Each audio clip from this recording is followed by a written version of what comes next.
வணக்கம் நண்பர்களே. ஏவாவேலுவின் கதை முடிந்ததா?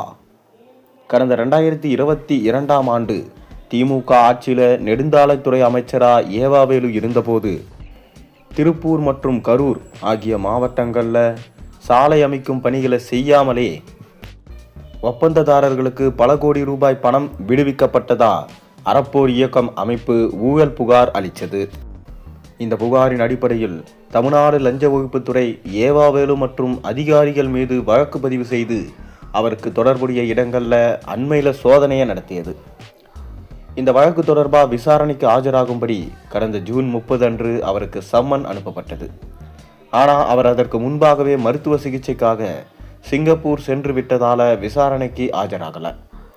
இதன் காரணமாக லஞ்ச ஒழிப்புத்துறை அவருக்கு எதிரான லுக் அவுட் நோட்டீஸ் பிறப்பித்தாங்க.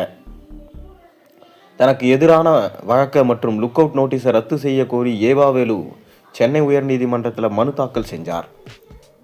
அந்த வழக்கில் ஏவாவேலுக்கு எதிராக பிறப்பிக்கப்பட்ட லுக் அவுட் நோட்டீஸுக்கு இடைக்கால தடை விதிப்பதா தெரிவித்ததோடு ஜூலை 12ஆம் தேதி சிங்கப்பூரில் இருந்து திரும்பியவுடன் ஜூலை 15 அன்று காலை லஞ்ச ஒழிப்புத்துறை விசாரணை அதிகாரி முன்னிலையில் ஏவாவேலு நேரில் ஆஜராக வேண்டும். இந்த வழக்கு தொடர்பாக ஜூலை 28ஆம் தேதி வரை ஏவாவேலு மீது எந்த ஒரு கடுமையான நடவடிக்கை எடுக்கக்கூடாது என லஞ்ச ஒழிப்புத்துறைக்கு உத்தரவிட்டாங்க. இந்த நிலையில் வழக்கை ரத்து செய்ய வேண்டும் எனவும் தனக்கு எதிரான லுக் அவுட் நோட்டீஸை ரத்து செய்ய வேண்டும் எனவும் முன்னாள் அமைச்சர் ஏவாவேலு தாக்கல் செய்த மனு விசாரணைக்கு வந்தது. அப்போது வழக்கு தொடர்பாக பதில் மனு தாக்கல் செய்ய அவகாசம் வேண்டும் என அரசு தரப்பு வழக்கறிஞர் கோரிக்கை விடுத்தார். அதனைத் தொடர்ந்து ஏவாவேலு தரப்பில் ஆஜரான வழக்கறிஞர் ஏற்கனவே நீதிமன்றம் பிறப்பித்த உத்தரவின் அடிப்படையில் லஞ்ச ஒழிப்புத்துறை முன் ஏவாவேலு ஆஜராகி விசாரணைக்கு ஒத்துழைப்பு அளித்தார். அதனால் அவருக்கு எதிராக லுக் அவுட் நோட்டீஸ் தேவையில்லாதது என வாதிடப்பட்டது.